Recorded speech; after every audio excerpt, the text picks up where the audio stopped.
Started out as a feeling, which then grew into a hoe. So today's movie commentary is going to be on the Chronicles of Narnia, Prince Caspian. Prince Caspian. Is that insensitive?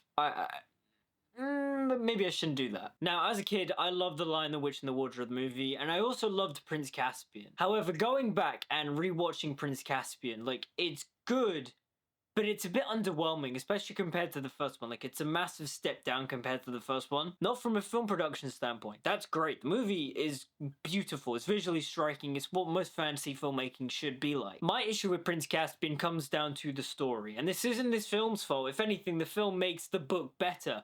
It's the original source material. C.S. Lewis's book, Prince Caspian, it's alright. In my eyes, the Chronicles of Narnia series just goes downhill after The Lion, the Witch, and the Wardrobe. Like, I remember trying to read the Narnia books as a kid. I loved The Lion, the Witch, and the Wardrobe. I read Prince Caspian and I was like, it's alright. And again, as I say, this movie improves upon the book because it does things that the book doesn't do, and the movie is stronger for it. And we'll talk about that when we get into the film. But before we get into the movie commentary for Prince Caspian, don't forget to like, comment, subscribe, follow me on social media. It's all down in the description. I'm an actor and filmmaker myself, so check out my latest short film, The Shining Optimism of V.F. Mnar. Also, check out the pitch video for my latest short film, The Singer's Tale. The Indiegogo is all linked down in the description. And yeah, without further ado, let's get into the commentary for the Chronicles of Narnia, Prince Caspian. You know, it still kind of blows my mind that Disney made these movies. Like, they just feel so un-Disney, or at least compare it to modern day Disney. Like, they just feel different. This was back when the quality of filmmaking was so high. You know your orders.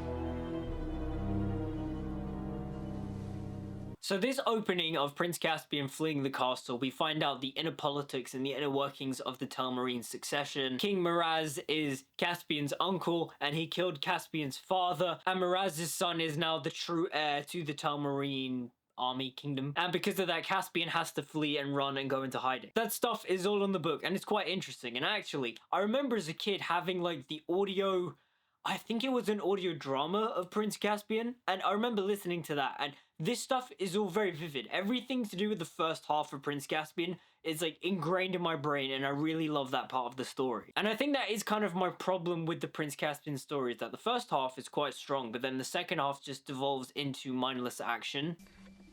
5 more minutes. You won't be watching the stars tonight, my prince. So the bond between Caspian and the professor in the film is really nice, and I really like. And again, going back to that audio drama I used to listen to, that stuff was very vivid. Everything about the professor and Caspian's like admiration for the professor, and him telling him the stories about the Narnians and such. It's all like ingrained in my brain. I really like that stuff. And Ben Barnes does a really solid job as Prince Caspian. Though, fun fact with Ben Barnes as Prince Caspian, originally, one of the actors that auditioned for Prince Caspian was Andrew Garfield. But for some reason, one of the producers said he wasn't attractive enough to play Prince Caspian. Is this the same Andrew Garfield that was told that he was too attractive to play Peter Parker? So which is it? Hey, son! Hey, son! Again, everything filmmaking-wise in this film is wonderful. Like, Andrew Adamson's direction is great. Like, the colors, the cinematography, the use of the cinematography, the wide angles and such, it's wonderful. And when I say wide angles, I don't mean the lens, I mean like the actual like camera angle. It's just wide, it's a long shot. But the overall filmmaking is beautiful, it's magical. Like, this is what fantasy filmmaking should look like. George of the jungle, watch out for that tree! I can imagine that being either really fun to film or really painful to film. Maybe a bit of both. So something I always forget when watching this film is that one of the dwarves, Nickabrick, I think, is that Nickabrick? One of the dwarves is played by Warwick Davis and the other one is played by Peter Dinklage. Trumpkin. I think Peter Dinklage is Trumpkin. You go to St. Finbar's. That's right. I've seen you. Sitting by yourself. Riz. Whatever this guy is doing, take notes. Ultimate Riz Master. Yes, well, I prefer to be left alone. And it's because of that, Susan, that's why you don't get to go to heaven in the last battle, or something. I've only, like, heard the synopsis of the last battle, and apparently Susan doesn't get to go back to Narnia and to heaven because she enjoys having a social life or something. What's your name? Phyllis. Susan! That's funny. That's pretty good comedic timing. Okay, so a cool little detail about Peter fighting is that the score has like elements of the final battle from the first film like implemented into the score for this scene. I think that's so like genius, also kind of funny, but also too, I love Peter's arc in this film, kind of. I like how the film tries to explore the idea of what is it like to be a kid, to have lived your life as a High King of Narnia, and then to go back to your normal everyday life, back as a kid, so you've regressed in age, but also too, you've lived that life experience of being a king. I like that the film tries to explore some kind of like PTSD type of like syndrome of the kids, you know, they've lived their life in Narnia, and now they have to go back to the normal world, and then they get sent back to Narnia, and what that kind of does to them. But then again too, I don't think that it's entirely well handled in this film. Like, certain moments are, but then there are bits where I'm like, Peter's being a bit too angsty, this is a bit over the top, this is a bit overdone. Like, this stuff here at the beginning where Peter's like lashing out and stuff, I like that, I think that's kind of cool. Having grown up to be a king and then sent back to be a kid again, I think that's kind of great, and it gives him like an inferiority complex. That is a theme I like, and plus it also sets up the whole I had it sorted thing. Like, that's cool. Also with Prince Caspian, Edmund is a legend in this film. Like I said before, the Edmund in the first film is a bit of a little shit, but him going through the events of the first film has changed him as a person, and now he's just cool. Really? Is it that hard just to walk away? I shouldn't have to. I mean, don't you ever get tired of being treated like a kid? Like, again, this idea of Peter having this inferiority complex of like he once was a king and now he's a kid again. I really like it at the beginning of this film.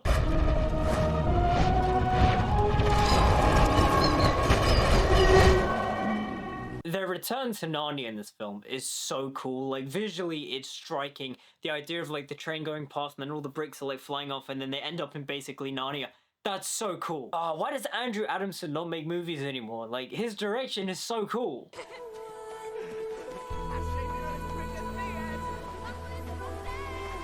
This is so stunning and so whimsy. Like, I want to go to New Zealand so badly. Like, I want to go to this place. This is so stunning. But also too, again, the reintroduction of the One Day song is just fantastic, and it's so whimsical, and like, this is like fantasy filmmaking. This is peak fantasy filmmaking. This is peak escapism.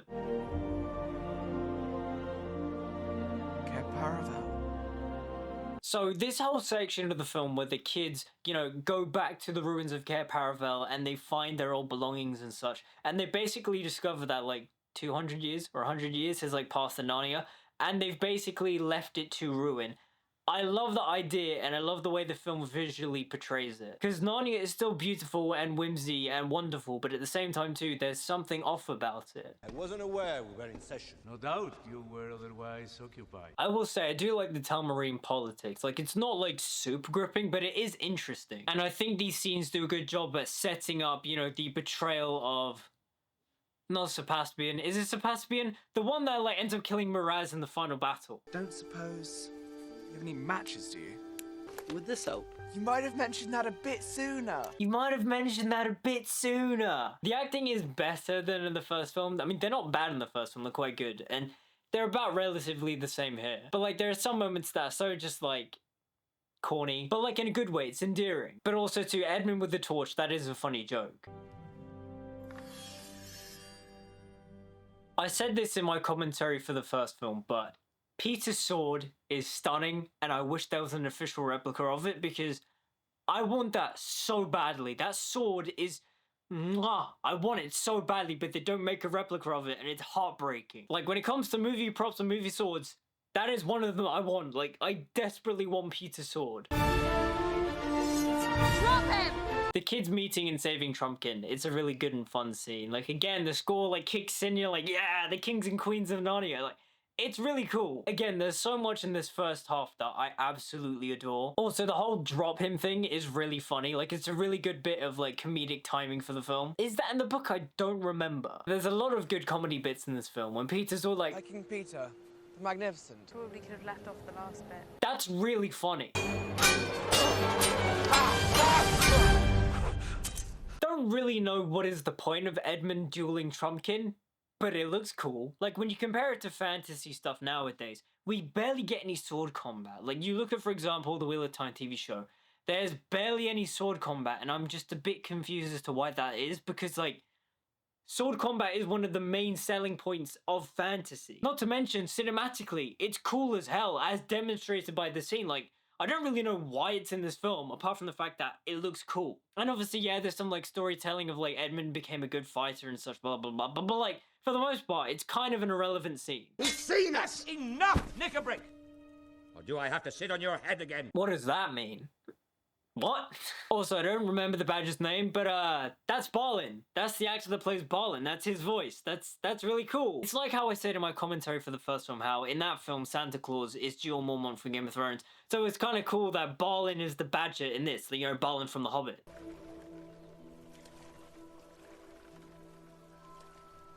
God, some of the landscape imagery in this film, the cinematography for like the landscaping is beautiful and stunning and whimsy. Again, this film was shot in film, so you get like the blooming and the halation, and just it looks stunning. Like, remember when movies used to look like movies and not like CGI slop? Also, I don't think I've mentioned it yet, but Peter's costume, I don't know why, I really like his like brown and blue tunic. It's just cool. And again too, I think this part of the film does a very good job of showcasing how Narnia, whilst it looks similar, is quite different. You know, we get things like the trees no longer dance and talk and send messages to one another. The Narnians themselves have almost been wiped out, and also too, the animals have been tortured and beaten to the point where now they no longer can talk. I think the film does a very good job of portraying this kind of like new foreboding sense to Narnia. It's not the Narnia that we once remembered. You are a mouse. I was hoping for something a little more original. I love Reepicheep. Reepicheep is so cool. Like, the concept of the character is silly, but it works in such a like magical, charming way of this like tiny mouse being this like very flamboyant, excellent swordsman. I just think that it's really fun. He's very swashbuckling and all like, ah, yes, it is I, Reepicheep, the wonderful master swordsman. It's a brilliant addition to the story. There's no crossing in these parts. That explains it then. You're mistaken. Right, okay, so this is where Peter's like arrogance kind of gets a bit annoying. Like, dude, you haven't been in Narnia for like over 100 years. Why would you think that the geography would be relatively the same? And then obviously his like arrogance and stubbornness is kind of just, it's kind of annoying at certain points in this film. It's the film trying to add conflict and obviously make it a part of his character arc, but it's not amazingly effective. It's Aslan! It's Aslan over there! Don't you see? He's right.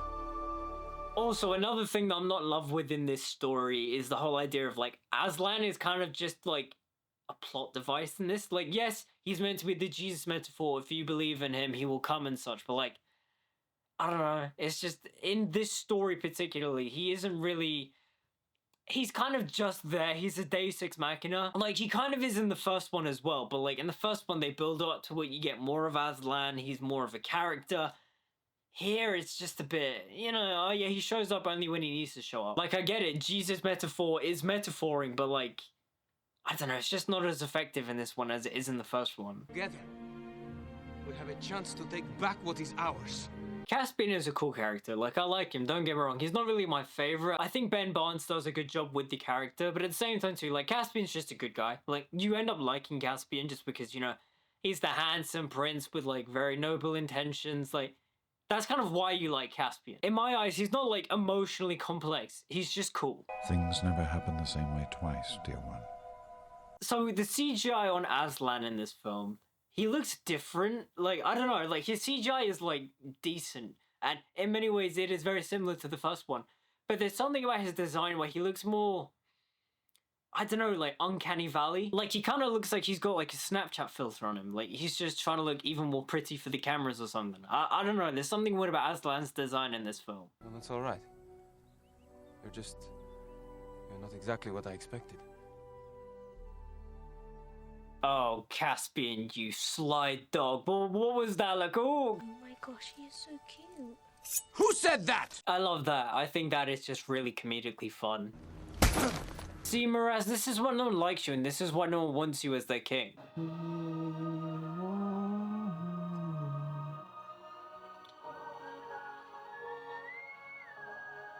See, them arriving at Aslan's How is just stunning. It's just so cool. The music, the cinematography, it's magical, it's beautiful. This is what fantasy, film, TV, whatever, this is peak fantasy. This is what it should look like. Okay, so one thing I don't get about Aslan's How is that it's basically the stone table from the first film. They built the How on top of the stone table, but a lot of it is natural. So like, did a mountain like form around it, or like did they build this stuff around the stone table?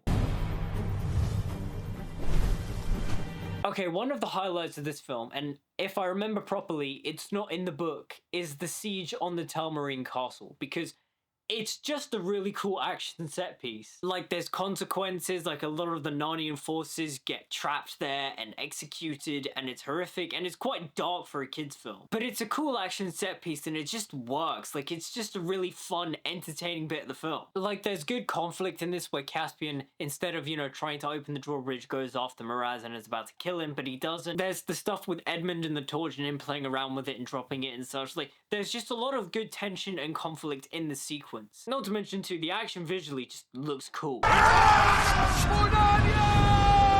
that really cool bit too where Edmund is cornered by the guards and then he like jumps off the battlements and then lands on the griffin. That's so cool.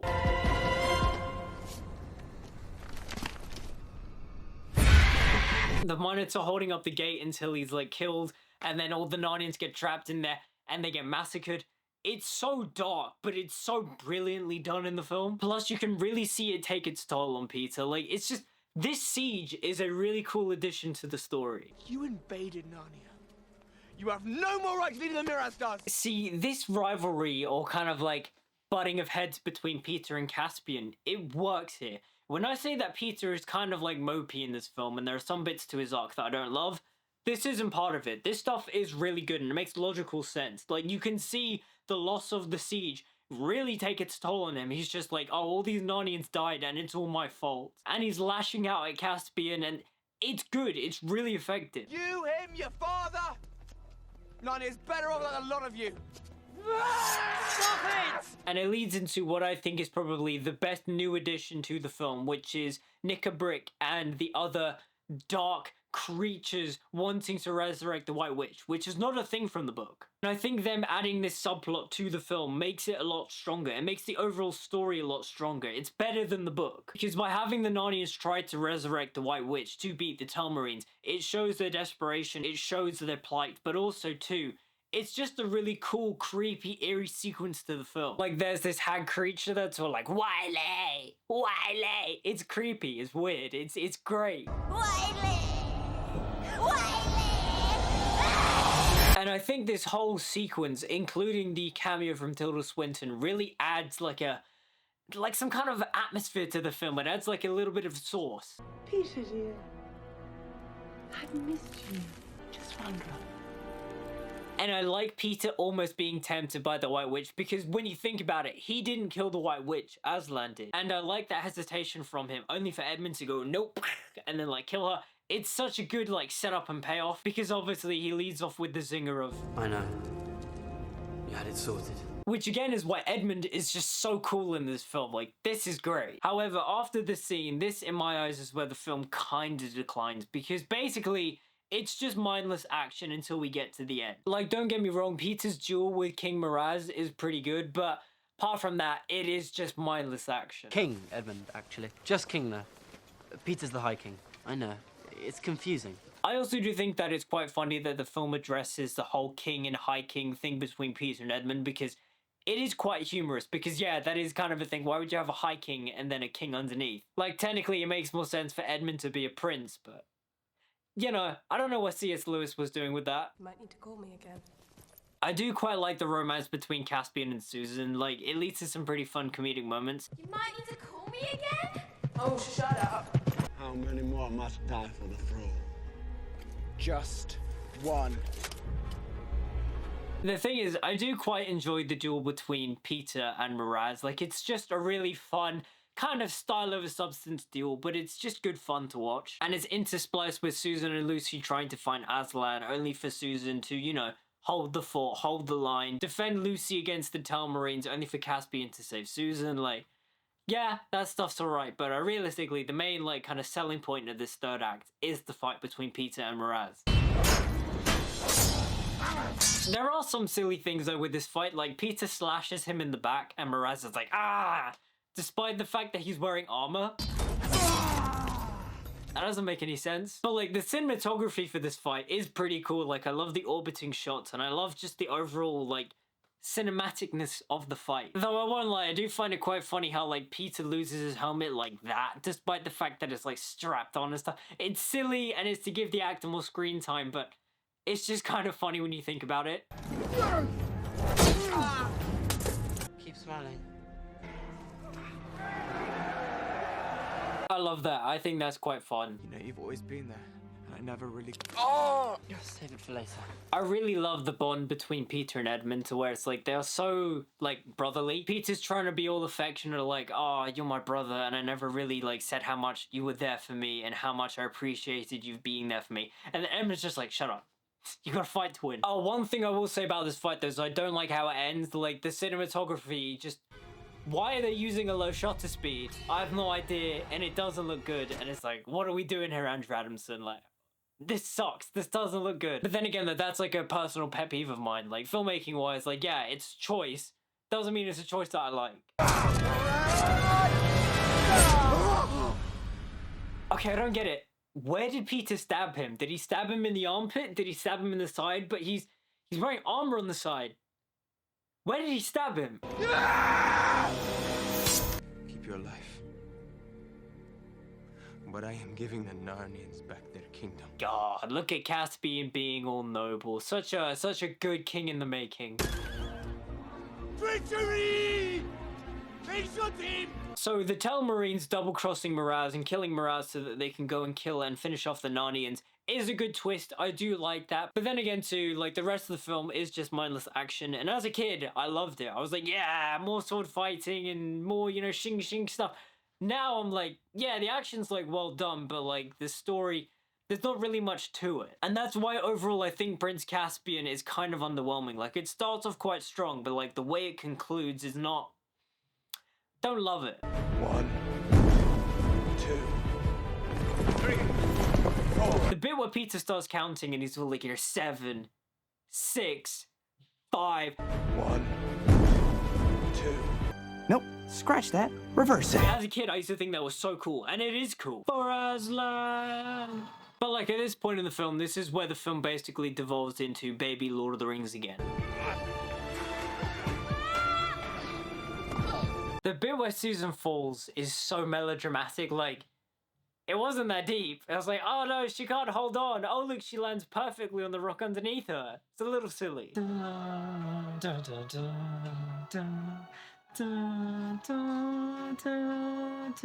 Unfortunately, what I will say about this final battle is that it doesn't have, you know, the iconic for Narnia and for Aslan type of energy. Like, Peter does say for Aslan in the scene. But like, it doesn't have the same momentum and energy as Peter on his unicorn, you know, pulling up his helmet going for Narnia and for Aslan. None of that in the scene. Like, it's kind of just like, yeah, we're just gonna look all cool and heroic as we, like, run into battle. Don't get me wrong, but, like, it's not as cool as the first film. For Narnia and for Aslan! Why couldn't you come roaring in and save us like last time? Things never happen the same way twice, dear one. Oh, really? Because it sounds like you're about to run into, you know, save the day, like you did at the end of the last one. Ah, but you see, Aslan wasn't present in this story until the very end. Shh, shut up.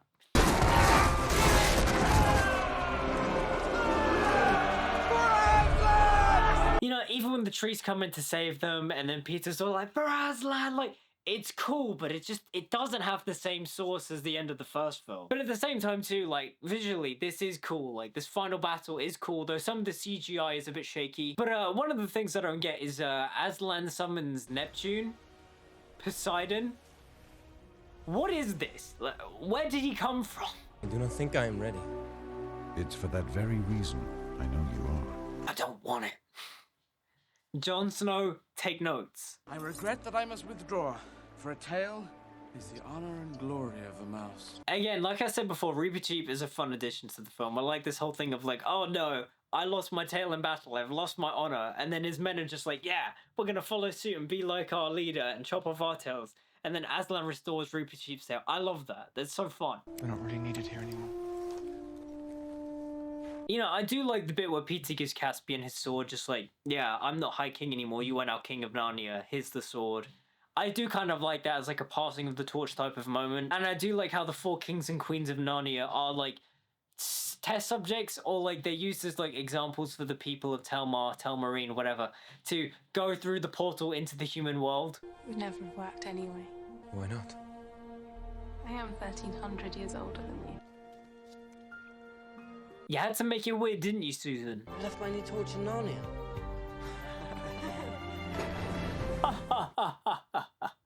What a way to end the film. Though, that being said, I do like Regina Spektor's song The Call. Like, I think that's a really good song. And yeah, that was the Chronicles of Narnia, Prince Caspian. Overall, like, the first half is really good, but apart from that, it is a step down from the first film. Filmmaking-wise, it's still a pretty solid action fantasy film. It's just that the first half is more interesting than the second half, and then it kind of just devolves into mindless action. Like, it's not bad, but the overall story is just weaker than the first one. Now, Voyage of the Dawn Treader, that's where things go downhill. But those were my thoughts on the Chronicles of Narnia, Prince Caspian. What are yours? Do you guys love this film? I know a lot of people do love this film, and I do still quite like this film. It's just, it's not as good as The Lion, the Witch, and the Wardrobe. But leave me your thoughts in the comments down below. Don't forget to like, comment, subscribe, follow me on social media, all the good stuff. And until we meet again, I'll see you guys next time.